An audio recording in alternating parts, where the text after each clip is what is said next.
Yeah, welcome back. You're still here on NAPAM, your all new all Pinoy alternative music with our guest artist for the week, Nance Del Rosario. Yes, at alam mo naman, Fards, malapit na ang Burr months. Oo nga, no? 2 buwan na lang, Burr months Oo na. nga, no? Oo nga, no? Ngayon ko lang na, Ang bilis ng oh, panahon. half year na pala tayo.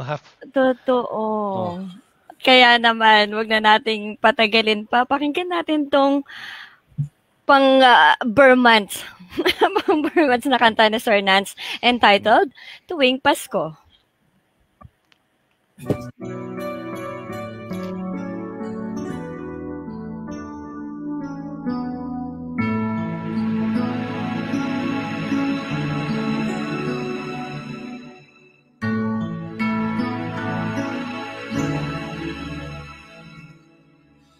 Naririnig ko na naman sa aking bawat daanan ang himig na laging nandyan sa ganitong kapanahunan. Di ko na maiwasan alaala ng nakaraan. Noong ikaw pa ay nandyan at init ay nararamdaman. Ngayon nga'y lutong wala nang magawa kundi ang umasang magbabalik ka pa tuwing Pasko. Sana'y maisip mo na nandito lang ako naghintay sa'yo. Kahit ano ay tatanggapin ko. Bumalik ka lang o giliw ko dito sa piling ko.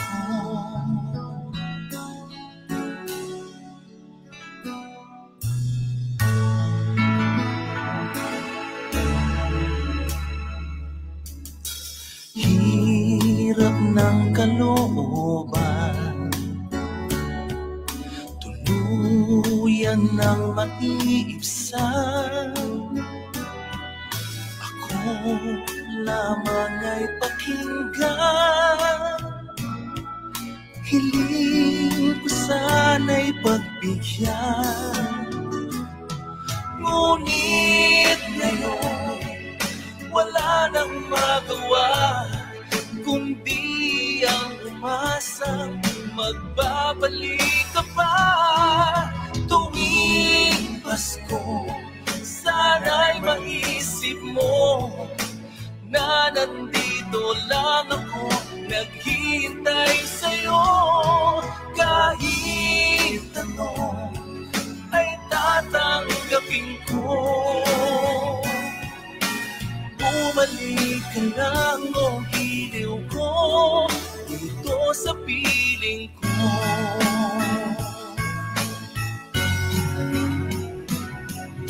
Tuwing Pasko, sana'y maisip mo na nandito lang ako naghihintay sa'yo. Kahit ano ay tatanggapin ko. Bumalik ka lang o giliw ko. Bumalik ka lang o giliw ko.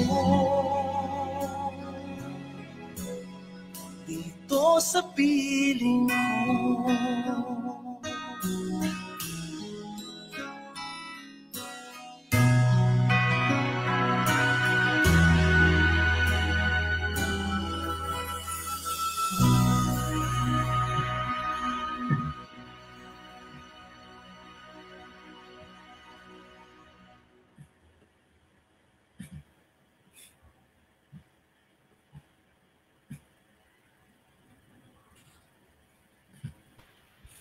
that was the song entitled Tuwing Pasko from our guest artist for today, Mr. Nance. Yan, De Rosario. Yan, sige. Yung nabanggit mo kanina na karamihan ng na susulat mong kanta ay medyo nasa sad or medyo depressed or medyo malungkot na mood, ano? So, kwentuhan mo kami tungkol dito sa kanta na Tuwing Pasko. Actually po, yung song na yan na Tuwing Pasko, it's one of the songs na yun po, napanaginipan ko yung tono at pagising ko na record ko lang yun. Yung tono. To be honest po, in my religion, we don't really practice yung Christmas. Pero as a composer and as a singer, last 2018 po kasi, last 2019, I'm still being managed by a friend, Mr. Andy Ortiz. And then he planned na magkaroon ng parang compilation album of lahat ng artists niya and Christmas songs. So he also asked me to create one. Naisip ko noon, para sa ano kayang pwede kong gawin? So naalala ko yung tono. And then inisip ko na sa ganitong panahon, well, of course it's sa ganung panahon ng December, it's a season for cheers. Pero we have to accept that there are people longing for the one that they love. Most of them left them. At yung iba is parang iniisip na lang na sana hindi man nila kapiling yung taong mahal nila, sana naaalala man lang sila. At sana balang araw, kung mamarapati ng Panginoon, ay makasama nila ulit, makapiling nila ulit, at mahalin sila ulit, parang ganun. So, supposed to be, nakakatuwa nga po sa story niyan, ako lang po yung natatanging artist na nag-submit no sa manager. Kaya anong nangyari, imbis na matuloy yung compilation album, hindi natuloy nung 2019. So, I just kept the song to myself. Hindi pa siya nare-record talaga na maayos noon. Demo pa lang. And then, last 2020, naisip ko, i-release ko na lang kaya. So, I had the help of friends. Ni-record ko yung vocals kila Mr. Ray Almenario, isang kaibigan ko, which is actually the guitarist na kasama ko sa Light Years Away. And then, ang naging arranger po nitong song na to is si Mr. Ray Magtoto, na nakasama po ni Sir Nonoy Tan sa bandang 70s Super Band. Siya po yung nag-compose ng, ano ba yun, yung Pag Tumatagal Lalong Tumitibay. Yung kanta ng What.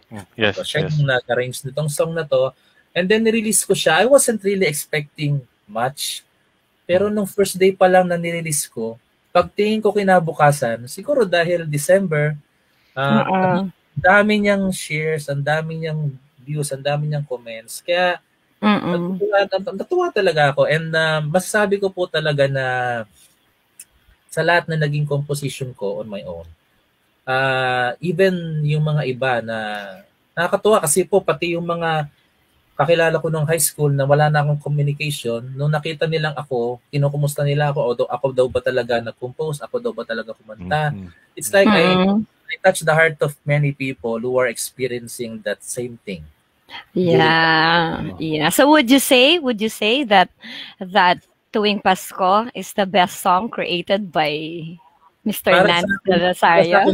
Siguro sa ngayon, kasi kahit yung isang kilala kong composer na is a very, very good critic na hindi basta may impress, pinost niya yung song na yan.